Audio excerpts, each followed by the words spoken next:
Ladies and gentlemen, let me tell you something simple but powerful. There are two kinds of people in this world, those who aim to pass and those who aim to master. See, and a plus mentality isn't just about school or grades, it's a way of life. It's the difference between someone who does just enough to get by and someone who shows up early, stays late, and does it right, even when no one's clapping. The A plus mentality is not a gift. It's not something you're born with. You build it, you earn it, you decide it. You decide that average just won't cut it anymore. You decide that if you're going to do something, anything, you'll do it with your whole heart. You won't play halfway. You won't take shortcuts, and you sure won't blame others when things don't go right. See, the A plus mindset doesn't ask, how little can I do and still make it? It asks, how far can I go and how much can I grow? That's a different question, and it leads to a different life. The A plus mentality is about doing the work even when no one sees the work. It's about preparing for opportunity long before it knocks. It's about staying faithful in small things, because how you do anything is how you do everything. You know what most people want. They want rewards, they want recognition, they want results. But the A plus life doesn't start there. It starts with responsibility. You don't get A plus results with C habits. You don't get to lead if you can't first manage yourself. You don't get the prize if you skip the preparation. Now let me give you something to think about. You don't become world class by accident. You don't become excellent by being lucky. You become excellent by being intentional. Every day you're planting seeds. Every word, every choice, every attitude, it's either building you or breaking you. And one day the harvest comes. So what are you planting? A plus thinkers ask that question. They don't just work harder. They work wiser. They take notes when others scroll. They read books when others waste time. They listen when others talk. And they keep going when others quit. And here's something else. A plus people don't fear failure. They don't hide from the hard stuff. They welcome it because they know the hard road sharpens the blade. They know failure is feedback, not defeat. And they know the most expensive lesson is the one you never learn. If you want to be a plus, you've got to stop chasing comfort and start chasing growth, because comfort is the enemy of greatness, and the minute you stop stretching is the minute you start shrinking. So my challenge to you is this: raise your standard, not someday today. Raise your standard in how you speak, in how you think, in how you show up, in how you treat others, in how you treat yourself. Don't just do enough, do your best, and then do better, because that's the A plus way, and that's the kind of life worth living. Excellence is a decision before it becomes a habit. That one phrase carries the weight of transformation. It speaks to the reality that before any great life is built, before any legendary reputation is earned, before any meaningful result is achieved, there is a choice. A decision made in the quiet of the mind, often when no one is watching, to rise above mediocrity. Excellence doesn't begin with action. It begins with intention. It begins with the inner declaration that average is no longer acceptable and that something more, something finer, something nobler must be pursued. Now, excellence isn't perfection. It's not about doing everything flawlessly. That's a trap that leads to frustration. Excellence is about doing everything with your full effort, with high standards, and with a mindset that refuses to coast. When someone decides to live with excellence, they don't wait for perfect conditions. They don't wait for applause. They don't wait for permission. They simply make a decision that no matter what life brings, they will show up with their best. Most people wait for motivation, but motivation is fleeting. It's unstable. It comes and goes. A decision, however, is firm. It's rooted, and that decision begins to shape behavior. What you decide in private soon begins to show in public. The way you speak changes. The way you dress, the way you work, the way you handle small tasks. All of it begins to shift in the direction of your decision. That's how habits are formed, not by force, but by alignment with a deeper decision that says, "This is who I am now." When you decide to live with excellence, you stop asking, "What can I get away with?" and you start asking, "What's the best I can do?" That's a fundamental shift. The first question leads to shortcuts, quick fixes, and excuses. The second leads to growth, mastery, and respect. Excellence doesn't show up overnight, but once the decision is made, it begins to show up every day in small ways. In how you listen, how you follow through, how you keep promises, how you handle failure. People often think excellence is for the lucky, the talented, the gifted few, but that's a lie. Talent can get you noticed, but excellence is what keeps you growing. It's not about being the best in the room. It's about being the best version of yourself. It's about choosing to outdo your previous self every single day. It's personal, it's internal, and once the decision is made, it spreads like wildfire through your habits, your schedule, your priorities. Now, why is this decision so powerful? Because it creates a compass. Once you decide on excellence, you no longer drift. You no longer ask, "What should I do today?" You know, you focus, you simplify. You eliminate distractions. Excellence clears the fog and sharpens the path. You start to say no to good things so you can say yes to the best things. You stop living reactive. You start living intentional. That's the power of a decision made with conviction. It builds habits that serve your future, not sabotage it. Excellence as a decision also transforms how you handle difficulty. Challenges don't break you anymore. They shape you, because the person who has decided to be excellent doesn't see obstacles as threats.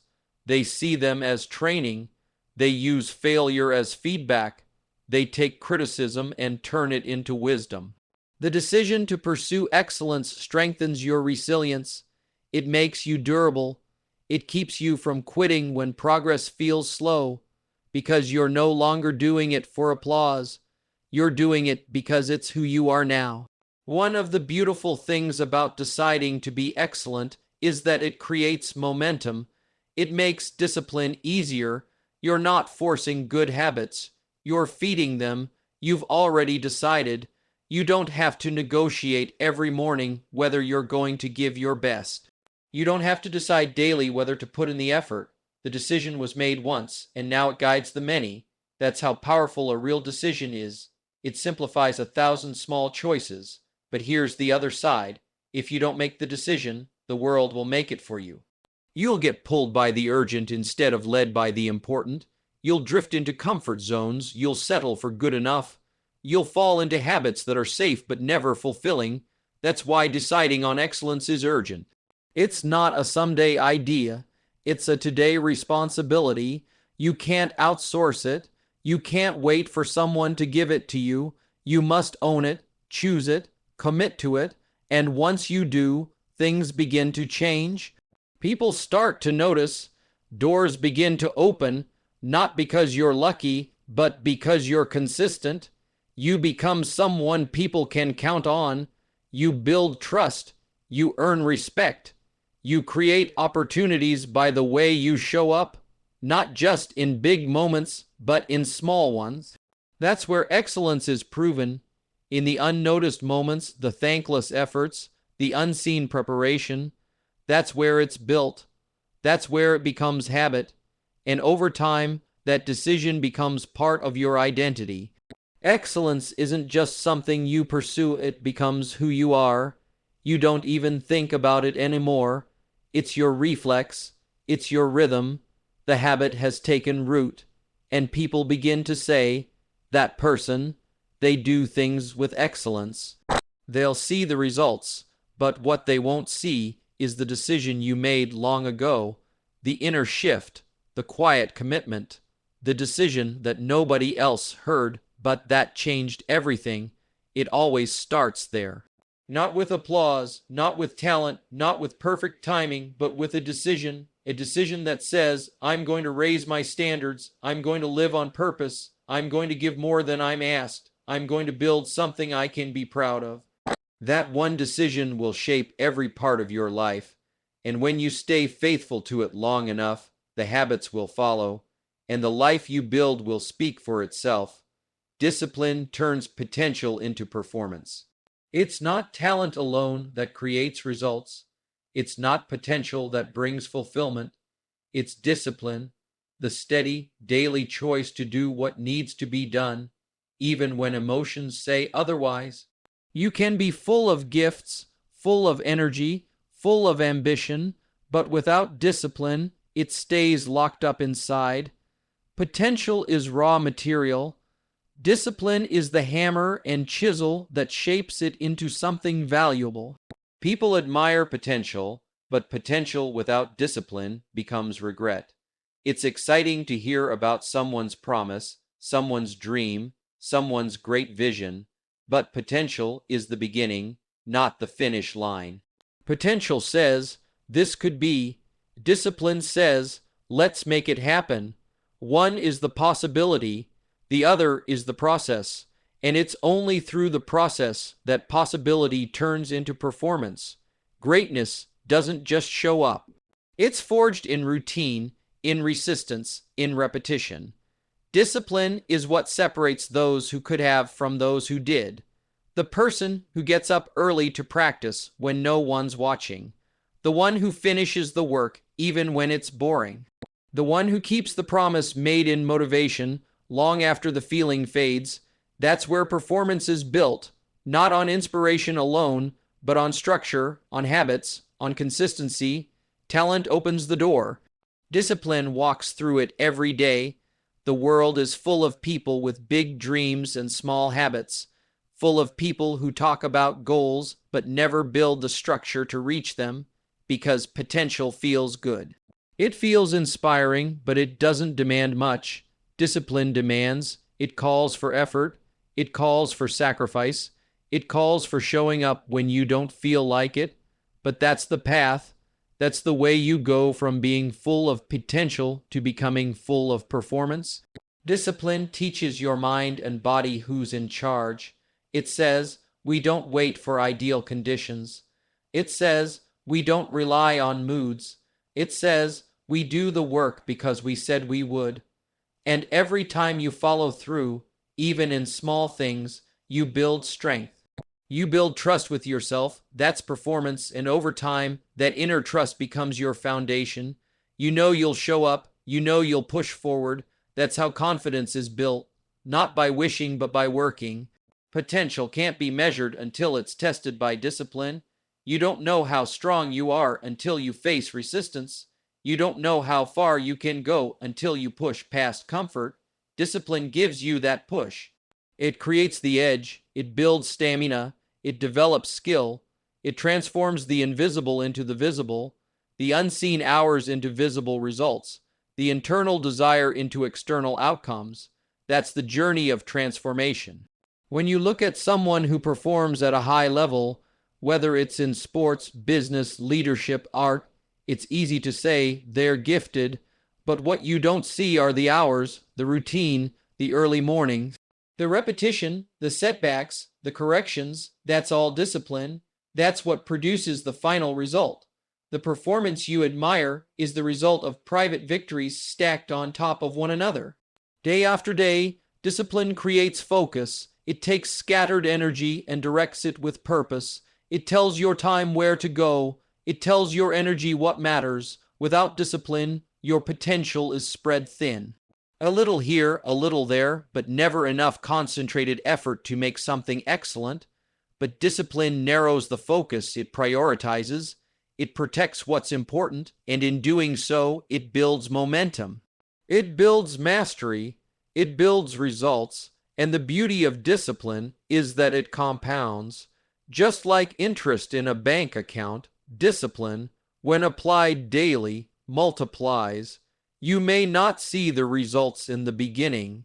It may feel like nothing's changing, but underneath the surface, growth is happening. Roots are going deep. Muscles are being built. Skills are being sharpened, and one day it all shows up.